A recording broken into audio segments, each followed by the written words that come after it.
Ko'pchilik aytayotgan, lekin aslida uni qanaqa ishlatishni bilmaydigan cloud sun'iy intellekt haqida gaplashamiz va 15 minut orqali men sizlarga harakat qilaman. Cloud nima, undan qanaqa ishlatsa bo'ladi, qanaqa foydalansa bo'ladi, nima возможностьlari bor. Xo'p, siz so'rashingiz mumkin, nimaga aynan cloudda biz video qilamiz? Sababi cloud hozirgi kunda yillik daromadi 30 milliard dollardan oshgan va foydalanuvchilar soni 30 milliondan oshiq inson aynan clouddan foydalanadi. Tushunishingiz uchun deyarli butun O'zbekiston aholisiga teng xalq butun dunyoda aynan clouddan foydalanishadi. Undan tashqari kundan kunga ko'payyaptiki, ya'ni bitta yoki bo'lmasa ikkita kishidan iborat katta kompaniyalar yaralyapti. Ya'ni solo founder degan tushuncha bo'lgan. Bitta odam o'tirib, cloud orqali bitta katta proyekt yaratishyapti va ularning qiymati, bozor qiymati bir necha million dollardan oshyapti. Bunaqa kompaniyalarning soni kundan kunga ko'payyapti. Buni hammasiga sabab qilib aytadigan bo'lsak, aynan mana shu cloud sistemasi hisoblanadi. İsmim Azizbek Bahodirov, Udevs IT kompaniyasining asoschisiman. ITda 12 yildan oshiq tajribaga egaman va oxirgi 1 yil davomida biz o'zimiz ham kompaniyamizda aynan mana shu cloudni maksimal ishlatishimiz oqibatida biza xodimlarimiz soni boshida 80 ta bo'lsa, hozirgi kunga kelib uje 40 tadan ham kamayib ketdi. Lekin qilayotgan proyektlarimizning soni umuman kamaygani yo'q. Bunga eng katta sababchilardan bittasi aynan mana shu cloud platformasi hisoblanadi. Sababi unda cloud code degan modul ham bor va bu modul orqali siz butun boshli saytlarni, katta proyektlarni ham o'zingiz noldan ko'tarsangiz bo'ladi. Bizda har bitta proyektda ishlayotgan dasturchilarning soni ham boshida 5 ta, 6 taga yetadigan bo'lsa, hozirgi kunda bitta yoki bo'lmasa 2 ta dona dasturchi orqali biz butun boshli proyektlarni noldan razrabotka qilib ko'taryapmiz. Va agar bugun siz videoni oxirigacha ko'rib qo'yadigan bo'lsangiz, cloudni o'zi nima, qanaqa ishlatsa bo'ladi, nima foydali taraflari bor, mana shu hammasi to'g'risida sizda juda ham katta yaxshi tushuncha paydo bo'ladi. Xo'p, boshlaydigan bo'lsak, cloudni qayerdan topsak bo'ladi, qayerdan ishlatsak bo'ladi. Buni bir nechta yo'li bor. Birinchisi, siz prosta Google ga kirasiz, cloud deb yozadigan bo'lsangiz, birinchi bo'lib sizda chiqib keladi. Aynan mana shu oranjiy o'rtasida ikonkasi bor sayt aynan cloud sayti hisoblanadi. Bu birinchi yo'li, ya'ni siz brauzer orqali ishlatsangiz bo'ladi. Undan tashqari siz o'zingizni desktop app orqali, ya'ni kompyuteringizga o'zini maxsus bir prilojeniyasini uстановка qilish orqali ham ishlatsangiz bo'ladi va undan tashqari cloudni aynan telefon orqali, ya'ni telefondagi prilojeniyasini skачать qilib orqali ham telefondan turib ham bemalol ishlatsangiz bo'ladi. Xo'p, ko'rib turganingizdek Google da yozdik, cloud deb. Birinchi unga kiramiz, cloud sign in degan knopkani bosamiz. Bosganimizdan keyin bizda ekranda ko'rib turganingizdek screen paydo bo'ladi. Ya'ni siz bu yerga o'zingizni shaxsiy pochtangiz orqali kirsangiz bo'ladi yoki bo'lmasa korporativ pochtangiz bo'ladigan bo'lsa, korporativ pochta orqali ham bemalol kirsangiz bo'ladi. Biz Continue with Google bosamiz va Google pochtamiz orqali aynan bu sistemaga kirib olamiz. Shu yerda bitta narsaga e'tibor qaratib ketish kerak. Menda уже давно cloud platformasi bor. Ya'ni men oldindan bu yerdan registratsiyadan o'tganman va siz registratsiyadan o'tganingizda sizdan bir nechta savollar so'rashi mumkin. Ya'ni qanaqa sohada ishlaysiz, nima bilan shug'ullanasiz? Mana shu savollarga bemalol o'sha savol bo'yicha javob berib ketsangiz bo'ladi. Bu juda ham oson. Hech qanaqa qiyin joyi yo'q. Endi kirganimizdan keyin bizda ekranda xuddi shu ko'rib turganingizdek interfeys paydo bo'ladi va biz buni har doim aynan brauzer orqali ishlatsak bo'ladi. Lekin shu yerda bitta joyi qo'shib ketish kerak. Brauzer orqali ishlatish har doim ham unchalik yaxshi emas. Misol uchun shaxsan men o'zim brauzerdan tashqari maxsus bir o'zini desktop applikationi bor. Aynan shundan ishlataman. Bu narsa MacBooklar uchun ham bor va xuddi shu qatorda Windowslar uchun ham bor. Bemalol ishlatsangiz bo'ladi. Agar sizda Windows kompyuter bo'lsa ham, nimasi yaxshi, nimasi qulay deydigan bo'lsangiz, baribirga ham o'zini aynan maxsus prilojeniyasi orqali ishlatadigan bo'lsangiz, sizda har doim ham saytdan chiqib ketish yoki bo'lmasa har xil turli xil muammoli vaziyatlar bo'lmaydi. Отдельный вкладкада emas, целый prilojeniyani o'zini ichida turadi va keyinchalik ham ko'rib o'tamiz video davomida bir nechta yana qo'shimcha imkoniyatlari ham sizda paydo bo'ladi. Va bitta muhim jihatiga e'tibor qaratishingizni so'ragan bo'lardim. Biz bugun siz bilan ko'rib chiqadigan har bitta funksionalimiz bu aynan 23-iyul, ya'ni 2026-yil 23-iyul datasiga nisbatan olinyapti. Nimaga buni aytayapman desangiz, sababi cloud kundan kunga yangilanib, kundan kunga yangiliklar chiqib boryapti va agar bu videoni taxminan 2-3 oydan keyin ko'rayotgan bo'lsangiz, menimcha uje cloudning interfeysi hozirgidan sal farq qilishi mumkin. Ya'ni qo'shimcha bir yangiliklar, qo'shimcha funksiyalar chiqqan bo'lishi ham mumkin. Siz ham cloud dasturini yuklab olganingizda, sizda aynan shu ekraningizda ko'rib turganingizdek interfeys paydo bo'ladi. Keling birinchi bo'lib interfeysni o'zi bilan tanishib chiqamiz. Bunda nima imkoniyatlari bor? Birinchisi bu chat qismi, ya'ni biz ko'rib turganimiz bu xuddi boshqa ChatGPT ga o'xshagan chat qismi va bu yerda siz o'zingizni o'ylantirgan любой bitta savolni so'rasangiz bo'ladi va eng muhimi bu yerda deyarli til tanlamaydi. Ya'ni misol uchun siz o'zbek tilida ham qanaqadir savol beradigan bo'lsangiz, u o'zbek tilida ham bemalol sizga javob berishi mumkin. Savollarni qanaqa beramiz, nimadir so'ramoqchi bo'lsangiz, qanaqa so'raymiz desangiz, birinchisi siz tekst formatda, ya'ni o'zingiz klaviaturada yozib so'rashingiz mumkin. Lekin undan tashqari bu yerda mikrofon formati ham bor, ya'ni mikrofon orqali gapirib savol so'rashingiz ham mumkin. Bu o'sha gap so'zlaringizni hammasini tekstga o'giradi va tekst orqali savol beradi. Undan tashqari siz buni o'zingizga как assistent qilib ishlatsangiz bo'ladi, ya'ni ovozli yordamchi deyiladi o'zbekchasiga. Oxirgi knopkasini bosib turib, u bilan real vaqt rejimida, ya'ni real time o'tirib gaplashsangiz bo'ladi. Siz unga savol berasiz, u sizga voice orqali, ya'ni ovoz orqali javob beradi. Xuddi o'rtog'ingiz bilan yoki bo'lmasa bitta qanaqadir konsultant bilan gaplashgandek bemalol ovoz orqali gaplashsangiz bo'ladi. Xo'p, undan tashqari agar sizda qanaqadir savollar bor va u savollarni buni o'zini istoriyasida saqlanib bo'lib qolishini xohlamaydigan bo'lsangiz, bunaqa holatda xuddi brauzerlarda bo'lgani kabi bu yerda ham incognito modi bor. Ya'ni bu modni bosadigan bo'lsangiz, sizni clouddan so'ragan savollaringiz buni o'zini istoriyasida saqlanib bo'lmaydi. Bundan kelib chiqib turib, agar mabodo bilmaydiganlar bo'lsa, biz har doim internetda misol uchun brauzerda foydalanib nimadir poyst qiladigan bo'lsa yoki bo'lmasa cloudda ham xuddi shunaqa foydalanib nimadir savol so'raydigan bo'lsak, nimadir poyst qiladigan bo'lsak, bu har doim bizani berayotgan savollarimizni o'zini istoriyasida saqlab qoladi. Va qanaqadir misol uchun shaxsiy savollaringiz bo'lishi mumkin. Bu haqida даже o'zingiz ham eslashni ham xohlamaysiz ertaga. Shunaqa savollarni aynan shu incognito moddan bersangiz bo'ladi. Undan tashqari ekranni ko'rib turganingiz, mana menda hozir Opus Toru 8 turibdi. Bu nima deydigan bo'lsangiz, bu imенно cloud sun'iy intellektining har xil modellari. Bu modellarni bir-biridan nima farqi bor, o'zi bilan nimaga kerak deb so'rashingiz mumkin. Tasavvur qiling, bu har xil odamlar, bittasi sal tezroq javob beradi, lekin aniq javob bermaydi. Keyingisi o'rtacha javob beradi. Keyingisi bo'lsa, misol uchun Fable 5 degani bor. Bu tasavvur qiling, как professor, ya'ni professor o'yinida juda ham chuqur o'ylab, sal sekinroq javob beradi, lekin juda ham aniq javob beradi. Endi bulardan kelib chiqib, bularning o'zini pluslari ham, minuslari ham bor. Agar siz oddiyroq model ishlatadigan bo'lsangiz, tezroq savollarga javob olishingiz mumkin, lekin olayotgan javoblaringiz har doim ham chuqur o'ylangan yoki bo'lmasa aniq emas bo'lishi ham mumkin. Lekin agar siz misol uchun doimiy tarzda Fable 5 ishlatadigan bo'lsangiz, u sizga sal sekinroq javob beradi, lekin juda ham aniq, chuqur o'ylangan javoblar beradi. Ya'ni javobi xuddi ikki xil odamdan savol so'rasangiz, ikki xil javob bo'lgani kabi, bu yerda ham ikki xil sizga javob qaytarishi mumkin. Ikkinchi tarafi bor, bunaqa holatda hamma ham Fable 5 ishlatishi mumkin deb so'rashingiz mumkin. Aslida unaqa emas. Sababi Fable 5 bu platin podpiska asosida, ya'ni pulli to'lov asosida ishlaydigan instrument hisoblanadi va undan tashqari bu sun'iy intellekt, любой bitta sun'iy intellekt ishlashi uchun unga tokenlar ketadi. Token, mana misol uchun sun'iy intellektni mashinada tasavvur qiladigan bo'lsangiz, mashina yurishi uchun bizga benzin kerak bo'ladi yoki bo'lmasa uyimizdagi televizor ishlatish uchun bizga tok kerak bo'ladi. Ya'ni uni qayerdandir energiya olish kerak, o'shani hisobiga u narsa yuradi yoki ishlaydi. Xuddi shunaqa sun'iy intellektdan bu o'z-o'zidan bo'lib qoladigan narsa emas. Aslida uni orqasida juda ham katta serverlar, data centerlardan tashkil topgan bo'ladi va bularni ham ishlashi baribir ham o'zi aslida pul to'ladi. Siz даже tekin modeldan foydalanayotgan bo'lsangiz, ya'ni tekin tarifdan olib foydalanayotgan bo'lsangiz ham aslida bu narsa bir necha barobar qimmat turadi hozirgi kunda ishlatayotganingizga nisbatan. Va agar siz borgan sari kuchliroq model ishlatadigan bo'lsangiz, sizni rasxodingiz, ya'ni ishlatayotgan tokenlaringiz soni bir necha barobar ko'proq bo'lishi mumkin. Misol uchun oddiy bitta modelda, misol uchun Haiku yoki bo'lmasa Sonnet 5 da kamroq token ketadigan bo'lsa, aynan Fable 5 modelida sizda ancha ko'proq token ketadi. Bu oddiyga nisbatan kamida 2 barobar ko'proq token ketadi. Ya'ni sizni qilayotgan xarajatlaringiz, rasxodlaringiz 2 barobar ko'proq bo'ladi. Va sizni olgan tarifingizda kunlik sizga cloud limit beradi. Ana o'sha limit asosida ishlatgan tokenlar, tasavvur qiling, kuniga sizga 20 litr benzin beradi. Mashinangiz qanchadir masofa bosib o'tgandan keyin, o'sha benziningiz tugagandan keyin yoki siz qaytadan yana benzin sotib olishingiz kerak yoki bo'lmasa ertangi kunni kutib turishingiz kerak, чтобы sizga yana 20 litr benzin berilishi uchun. Cloud'ning bir nechta modellari bor. Mana misol uchun siz oddiy savollarga javob olmoqchi bo'lsangiz, bu yerda Haiku degan modeli bor.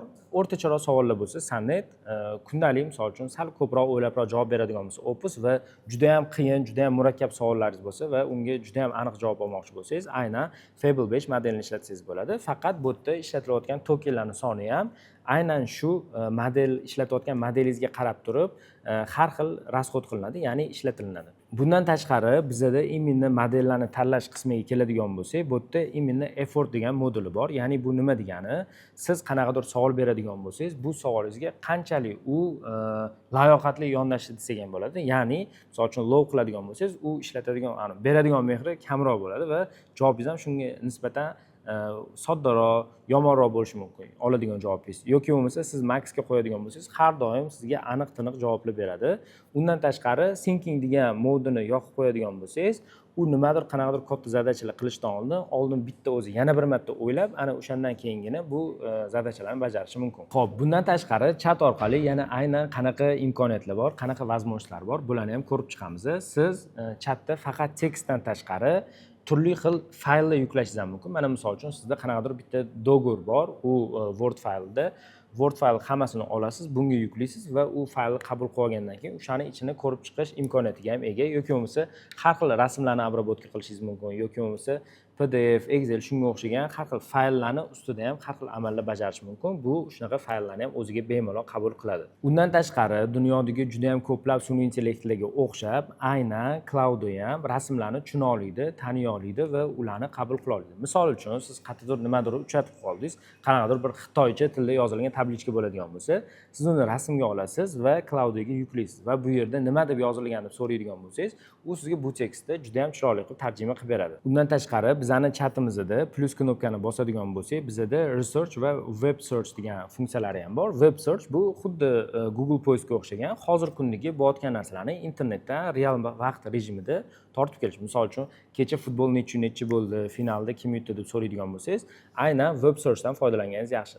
Lekin undan tashqari chuqurroq tahlil qilish, o'ylab chiqish, ya'ni aynan research qilish kerak bo'ladigan bo'lsa, unda research knopkasini bosib qo'yasiz va aynan shu funksiyadan foydalansangiz, maqsadga muvofiqroq bo'ladi. Sun'iy intellekt hamma ishlatishni boshlagandan beri juda ham bitta hozirgi kungacha, yaqin kunlargacha bo'lib kelgan bitta katta muammolardan biri bor edi. Ya'ni siz sun'iy intellekt ishlatayotganingizda har doim nima ish qilayotganingizni boshqatdan unga tushuntirib va undan keyingina u sizga to'g'ri javob berishni boshlardi va bu juda ham ko'plab noqulayliklarga sabab bo'lardi va Cloud birinchilardan bo'lib aynan projects degan funksiyani kiritdi. Projects nima degani? Projects tasavvur qiling, sizni bir nechta yo'nalishlarda ishlaydigan sohalaringiz bo'lishi mumkin. Yoki bo'lmasa bitta joyda kontent qilishingiz mumkin, keyingi joyda marketing analiz qilishingiz mumkin, keyingi joyda finans hisoblashingiz mumkin.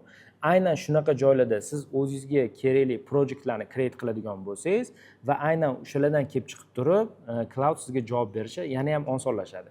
Soddaroq qilib aytadigan bo'lsangiz, misol uchun meni ikkita kompaniyam bor. Birinchisi misol uchun UDevs, ikkinchisi aynan mana shu qilayotgan ishimni, ya'ni media marketingga hisoblaydigan bo'lsak. Bu ikkitasidan kelib chiqib turib, men UDevs uchun alohida bitta projekt yarataman va u projekt ichida projektni ham aynan UDevs Project Sales deb nomlayman va salesga bog'liq butun boshli hamma dokumentlarimni men unga yuklab qo'yaman. Va bu orqali men keyingi safar Clouddan so'rayotganimda aynan shu bizani UDevs sales qismiga bog'liq savol bo'ladigan bo'lsa, men prosta projektlarning orasidan aynan shu UDevs salesni tanlab ketishim kifoya qiladi va u men Cloudga boshqatdan tushuntirib o'tirishim shart emas. Bu nima, qanaqa ishlaydi, qanaqa bizning varonkamiz bor yoki bo'lmasa qanaqa biz leadlarni обработка qilamiz, qanaqa KPL, kommersiy приложениялар qilamiz. Hammasi unda уже mavjud bo'ladi va o'sha hamma bor ma'lumotlardan kelib chiqqan holatda Cloud menga javob berishni boshlaydi. Oldinlari bunaqa funksiya yo'qligi sababli boya aytib o'tganimdek, siz har doim boshqatdan noldan nima ish qilishingizni tushuntirib chiqishga majbur bo'lardingiz va imенно mana shu qo'shilgan project funksiyasi hozirgi kunda juda ham osonlashtirib yubordi va men o'zim ham doimiy tarzda aynan mana shu project funksiyasidan foydalanib kelaman. Xo'p, undan keyingi funksiyaga o'tadigan bo'lsak, bu aynan skills. Skills nima degani? Agar Matrica kinosini ko'rgan bo'lsangiz, unda shunaqa joyi bo'ladiki, ya'ni men mototsikl haydashni bilmayman desa, bo'ldi hozir deydi, programmist unga mana men senga mototsikl haydash degan skillni upload qilib qo'ydim deydi. Bu o'sha paytda men yoshligimda ko'rganimda juda ham hayratlanarli, fantastik bo'lib ko'ringan edi. Hozirgi kunda bu hayotimizda o'zimiz ishlatayotgan holat bo'lib qoldi. Ya'ni tasavvur qiling, Cloudda skills degan funksiya nima beradi? har hayotimizda har bitta odamni qanaqadir bir biladigan qobiliyatlari, ya'ni skilllari bo'lishi mumkin. Misol uchun kimdir prezentatsiya qilish biladi, kimdir front-endda kod yozishni biladi, kimdir back-endda va bir nechta shunaqa minglab yo'nalishlar bor.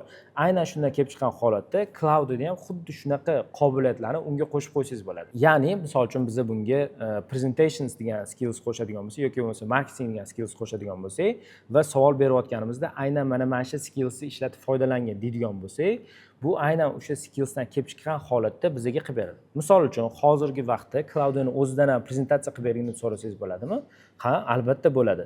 Lekin aynan skillsni qo'shgan holatda so'raydigan bo'lsangiz nima o'zgaradi desangiz, skillsni qo'shgan holatingizda u prezentatsiya qanaqa qilish kerak, qanaqa dizaynda bo'lish kerak, qanaqa ketma-ketlikda bo'lish kerak. Ya'ni prezentatsiya qilishni juda ham yaxshi biladigan inson nimalarni biladigan bo'lsa, aynan o'sha narsalarni o'zini ichiga jamlab turib, aynan shu ma'lumotdan kelib chiqqan holatda sizga prezentatsiya qilib berishni boshlaydi.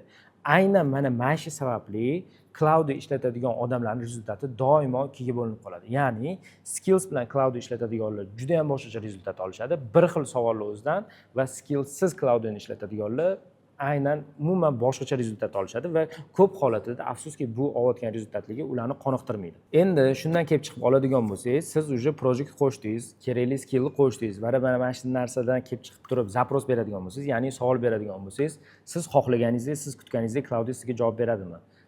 Afsuski har doim ham yo'q. Sababi siz har doim любой bitta sun'iy intellektga savol berayotganingizda unga to'g'ri savol berishi, ya'ni to'g'ri prompt berishni o'rganishingiz kerak va aynan shu to'g'ri prompt asosida savollaringizni berishingiz kerak. Shunaqa holatlarda, shundan kelib chiqqan holatda sun'iy intellekt sizga ancha foydali, ancha mazmunli javob berishi mumkin.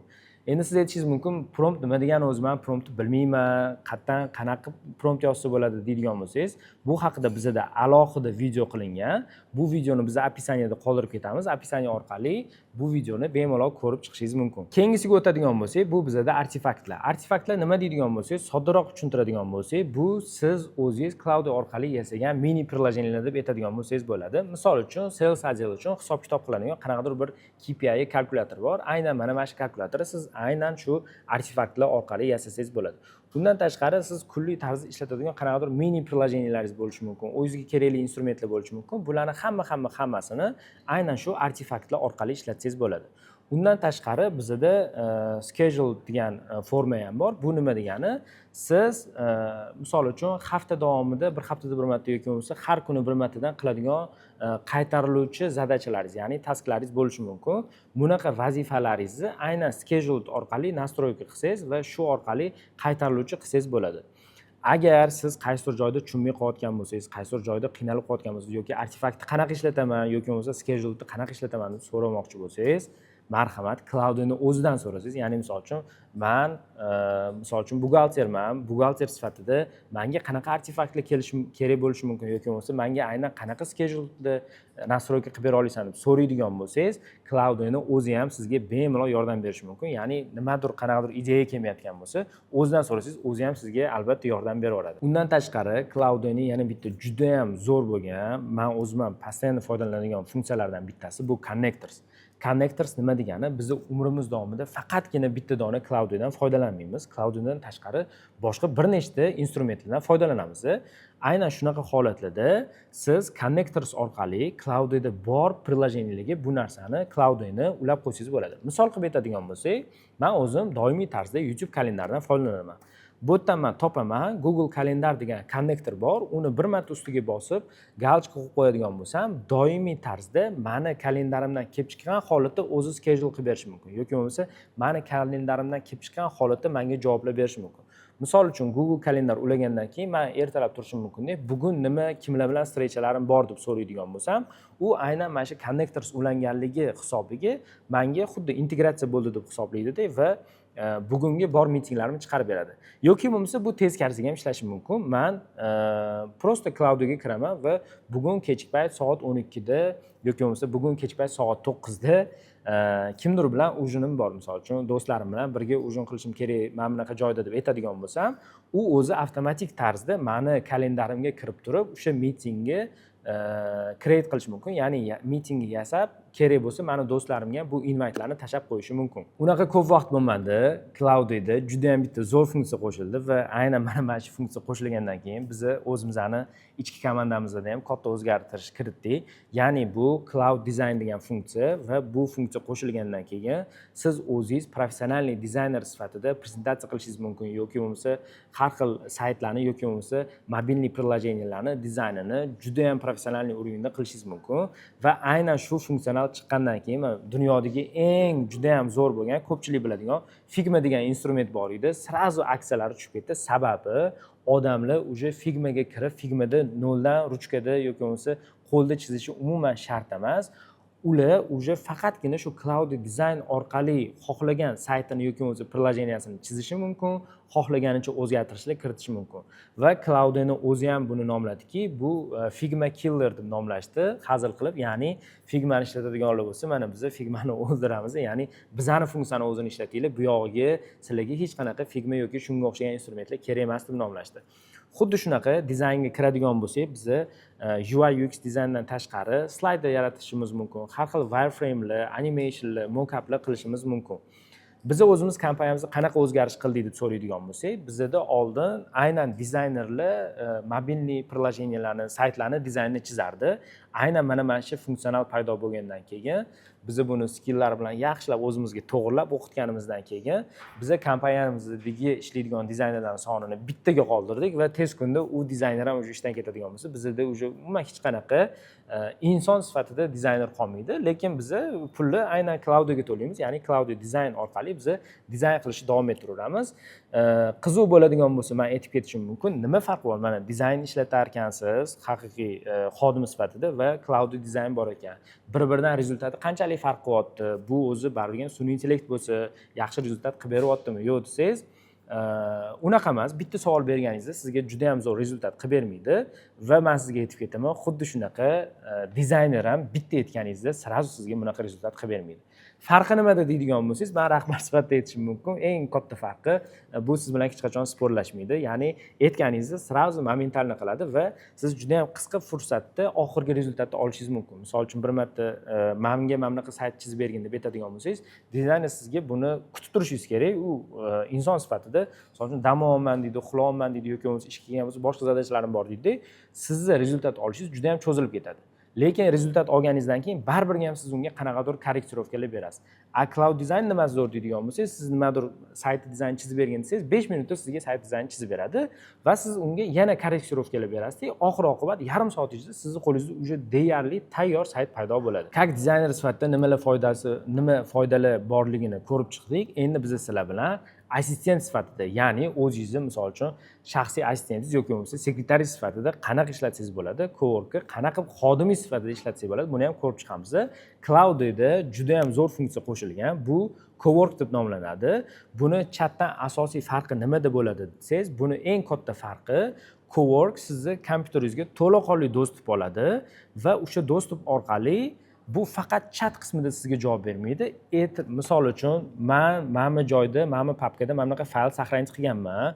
Shu faylni olganda Telegramdagi qaysidir gruppadagi odamlarga yuborgin deydigan bo'lsangiz, o'zi mana shu ish qilishi mumkin. Yoki bo'lmasa, mana saytga kirganda, bu yerga yozilgan otchetlarni olganda, mana Excelga kirib to'ldirib qo'yganda, kamchiliklari bo'lsa o'zing to'g'rilab yoki bo'lmasa menga xulosa qilib bergin deydigan bo'lsangiz ham, coworker o'zi bu narsani qilishi mumkin. Sodda qilib aytganda, oldin Cloud sizga faqat savolingizga javob beradigan do'stupi bor edi. Hozirgi kunda уже sizni klaviatura mishkangizga ham do'stup oldi desak bo'ladi. Ya'ni kompyuteringizga to'laqonli kirib, unda bir nechta amallar amalga oshirishi mumkin. Undan tashqari Cloud'da dispatch degan funksiyasi bor. Bu funksiyani ham qo'shib ishlatadigan bo'lsangiz, misol uchun men bugun o'zida kompyuterimni shu yerda yoquv holatda, coworkga yoqqan holatda tashab ketaman. Internetga ulangan bo'lsa bo'ldi kompyuterim va o'chib qolmasa bo'ldi.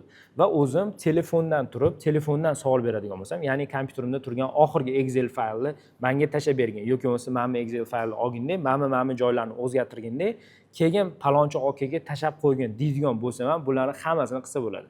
Soddaroq qilib aytadigan bo'lsak, Tony Starkka Jarvis degan assistenti bo'lardi, sun'iy assistenti bo'lardi. Buni hammamiz o'sha fantastik kinolarda ko'rganmiz.